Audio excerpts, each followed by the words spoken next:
Julie Andrews is iconic in the Sound of Music movie, but the film left out one of the darkest details about the real Maria von Trapp, which will definitely surprise you.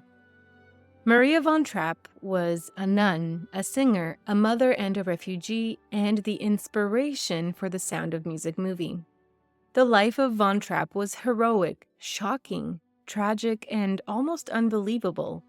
This is truly a case where life is stranger than fiction. From an early age, von Trapp must have felt that her life was unusually unlucky. She lost her mother to pneumonia when she was 2. Then in 1912, her father passed on. Maria was then passed into the care of a man known as Uncle Franz. Unfortunately, Uncle Franz was not the perfect guardian. At times, Franz was a thoughtful man and cared intensely about social inequality. However, he also had a terrifying dark side. He suffered from mental illnesses and treated Maria rather cruelly. Oftentimes, he would punish her for acts that she had not actually committed. At 15 years old, shortly after graduating from high school, Maria ran away from home. She stayed with a friend and tried unsuccessfully to find work as a tutor. Eventually, Maria managed to secure a job and began to save money. She used it to pay for teachers' college. However, her teaching career was short. Maria decided that a big change was in order. After graduating from teachers' college in 1923, von Trapp moved into a convent and began to live the life of a nun. In 1926, Maria received orders to go to Baron Georg von Trapp's house. She worked as a governess. Though she was hired to tutor one of his 7 children, she eventually began to take care of all of them. Despite what the movie depicts, Maria von Trapp did not actually teach the children to sing. Instead, the 7 von Trapp kids grew up in a musical household.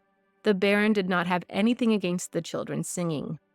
In fact, Georg encouraged and loved music. Later, the band did receive training from a classical singing teacher and priest who came to live with them, but not from their governess.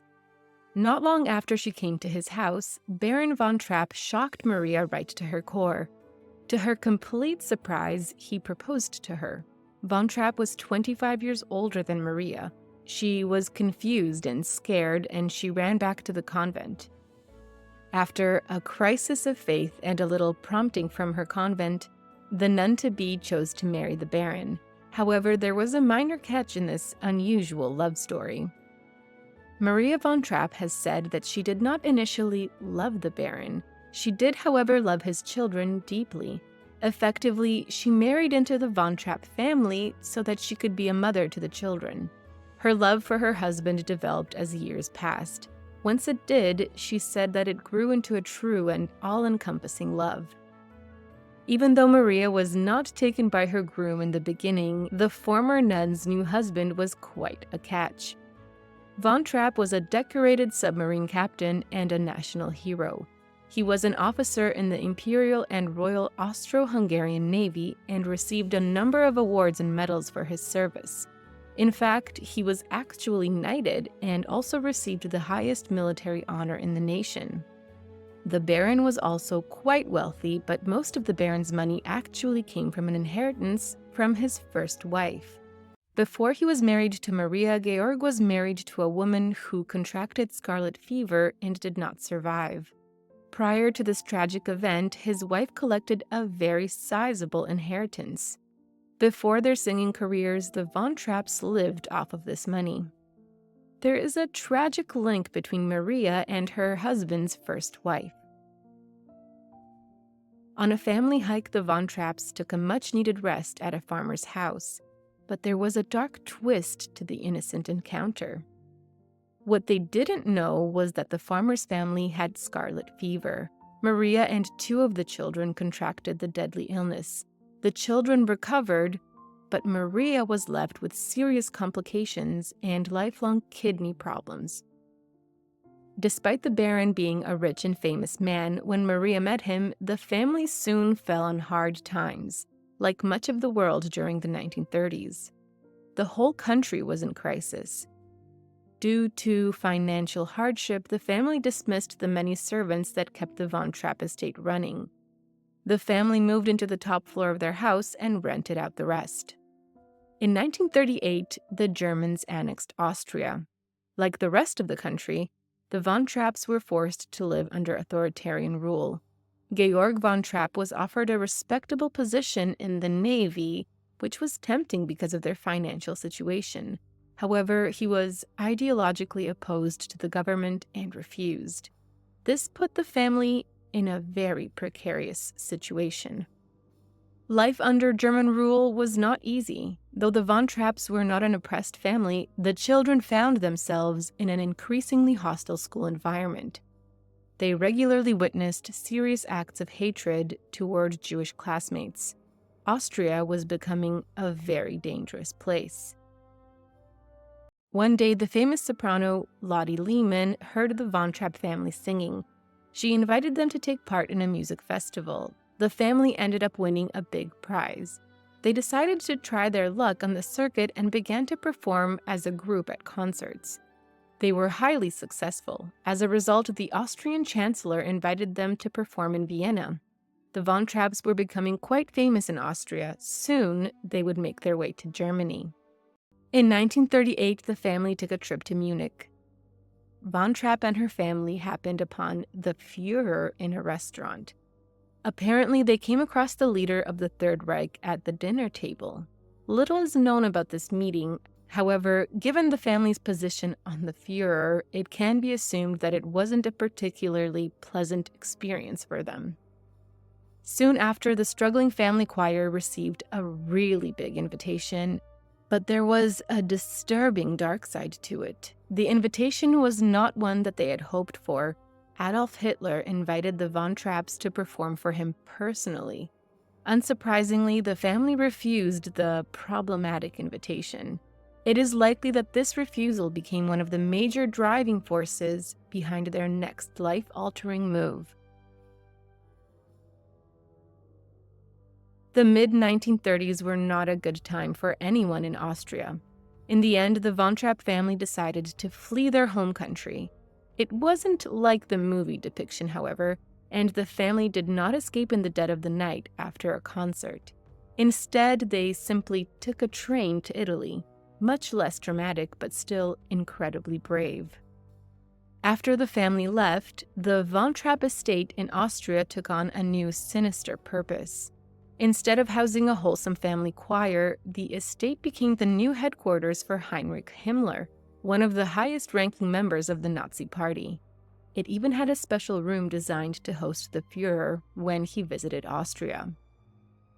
Though the von Trapps traveled Europe for a while, their plan was always to cross the pond. The family already had a job lined up in America when they left Austria. They set sail in 1939. Like many newcomers, the von Trapp family had difficulty with the customs and language in their new home. Though they eventually achieved huge success, the family entered the country as refugees, and their first few years were difficult. Still, it was a small price to pay for their safety and the ability to dodge invitations from authoritarian rulers. In America, the von Trapp family began touring under the name the Trapp Family Singers. The group was an instant success throughout the US and Canada. Though they made little money, they toured constantly and had no trouble finding gigs. Their wholesome, melodic vibe was a huge hit in the Depression era. Georg von Trapp already had 7 children when Maria entered the family. Once she eventually connected with her husband, the couple had 3 more, making Maria the mother to 10 children. This large stock actually ended up being rather convenient, as it was easy to substitute members of the band when they had other commitments. The world truly could not get enough of this family. For a number of years, the von Trapp family was the most successful group signed to Columbia. They permanently settled in the United States and then toured North America and Europe almost year-round for 20 years. They released at least 4 full records during their years as a group. Maria was not only a world-famous singer, she was also a best-selling author. In 1949, Maria released an autobiography of her family titled The Story of the Trapp Family Singers. Apparently, it took a lot of coaxing from friends to get the pious woman to record her tale. Eventually, she did. It's a good thing, too. The autobiography served as the basis for all later adaptations of her life. After they arrived stateside, the Von Trapp story became a global sensation. Even prior to their Hollywood debut, Maria and her family were the subject of multiple film adaptations. In 1956, a comedy called The Trapp Family was released in Germany. 2 years later, another German film titled The Trapp Family in America was released. Both films were big hits. Maria von Trapp signed away the rights to her story when the German film adaptations of her autobiography were being made. This was not one of her wisest moves. When Hollywood decided to make a movie about the Von Trapp family, the producers purchased the rights from the Germans. Despite being one of the most successful films in history, the Von Trapps made almost no money from The Sound of Music. According to her memoirs, Maria von Trapp was a self-proclaimed troublemaker who spent her youth causing mischief and mayhem just for the fun of it. Maybe that's why, when she became a mother, she was rather strict with the children. You'd never know it from The Sound of Music, but by all accounts, she really kept a tight leash on all 10 children. Likewise, Georg von Trapp was not the disciplinarian that the adaptations of his life suggest. Instead, he had a reputation as a warm, kind, and gentle father. The family exploded on the live circuit. As a result, the Von Trapp name carried serious weight in the mid-20th century. Even better, their story was inspiring and exciting.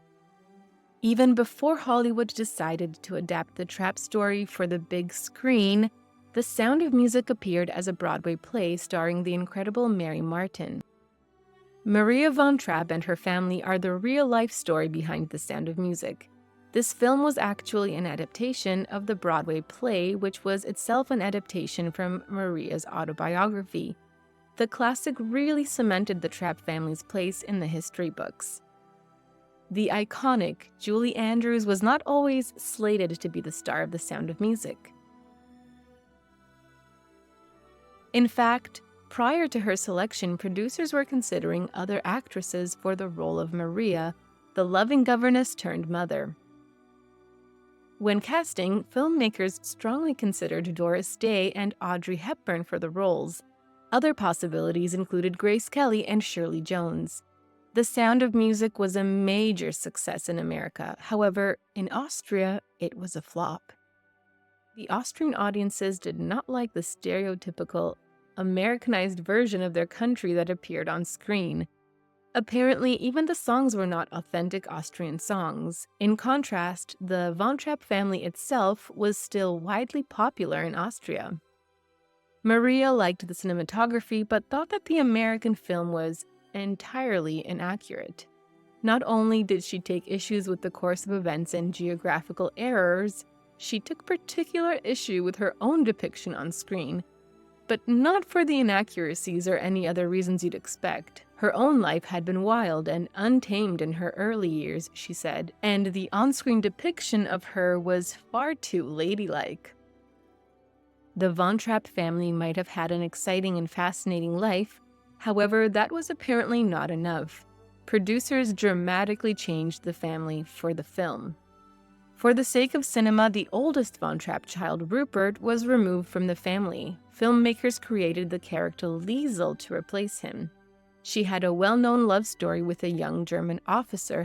However, in real life, this romance never happened. Although Maria von Trapp did not entirely approve of the Hollywood adaptation of her life, that didn't stop her from participating in its making. If you watch closely, you can actually see the real Maria von Trapp in the background of The Sound of Music. In one scene, Maria, her daughter, and another child walk through an archway behind Julie Andrews. Though Maria did not find more than a brief place in the iconic film about her life, she later taught the Hollywood superstar who played her to yodel. The fun lesson was even caught on camera and recorded for a television special. You really have to wonder if Andrews ever had the chance to try out her new talent afterward. When it was time for The Sound of Music to make its premiere, Maria von Trapp patiently waited for an invitation, only to be the victim of an act of heartbreaking betrayal. When she called the producer, he told her that there were no seats left. Talk about disrespect. It seems that the famous Von Trapp temper did little to sway the producer, and the real-life Maria did not end up making it to the premiere. After marrying in, Maria really became the center of the household and the face of the Von Trapp family. Through all the years of fame, Georg von Trapp never actually graced the stage as a singer, though he was a huge music fan and a big supporter of the group. When they achieved success in America, the Von Trapp family bought a huge property in Vermont and turned it into a family estate. They built a lodge where the family lived. Their close family bond became a source of great interest to the public. The Trapp family lodge is still run by the Trapp family and is now a huge tourist destination. After many years in the spotlight, the Trapp family matriarch stepped away from it all. At first, Maria von Trapp simply moved back to Vermont to run the family lodge. Soon after, however, she turned her back on everything she'd known. She renounced her singing career and headed to the South Pacific to work as a missionary. When producers tried to contact her about a film adaptation, she ripped up the contracts. The Von Trapp family's close and profitable bond amazed the world. Their family structure was in such demand, in fact, that Maria ran a summer camp out of the Von Trapp family lodge for a number of years, teaching people the family ways. Of course, it will come as no surprise that the camp also doubled as a music camp. Maria kept the family together. According to her children, Maria was the anchor and captain of the entire group. She kept the band together when it would otherwise have fallen apart. Maria von Trapp may have left the convent life behind, but her faith never wavered. For the entirety of her life, Maria was fiercely religious. In fact, she believed that singing was a form of praying and that her musical career was an ode to God. The Von Trapp matriarch ensured that her household was pious and humble no matter how successful they became. After World War II, the global financial crisis smashed Austria, leaving it poverty-stricken. Maria founded the Trapp Family Austrian Relief Fund and began to send food, clothing, and supplies to people in need in her home country. After making it in America and building a massive estate in rural Vermont, the Von Trapp family fell victim to a tragedy yet again. A fire broke out and quickly spread through the Von Trapp family home, decimating the lodge. Talk about bad luck. Fortunately, everyone made it out with no injuries, but that didn't mean everything was hunky-dory. Soon, another fire would cause even more trouble for the family. In 2008, a huge fire broke out in Universal Studios, which took over 12 hours to extinguish. The fire was disastrous. It destroyed 175,000 original audio recordings. Unfortunately for the Von Trapp legacy, a huge collection of the family's recordings were among those lost. Thankfully, copies of most still exist. If all you knew about Maria von Trapp was from the Julie Andrews character, this will likely come as a shock. Von Trapp actually had a famously bad temper. However, it seems that Hollywood decided that this wouldn't go over well with audiences. When her likeness appeared on screen, Von Trapp became a warm, loving, and angelic figure. The real Maria von Trapp's life was far more dramatic and nuanced than the movie The Sound of Music portrayed. While the film focuses on her as a loving governess-turned-mother, it omits much of the hardship and complexity she faced. Her decision to marry Georg von Trapp, not out of romantic love, but out of dedication to his children, adds another layer of depth to her story. Even her family's escape from Austria, while less dramatic than in the film, was a courageous act in defiance of Hitler's regime. Maria's true story is undoubtedly one of survival, sacrifice, and unwavering faith. proving that reality can be far more compelling than fiction. Thank you for watching this video. I hope you enjoyed it. Please like and subscribe.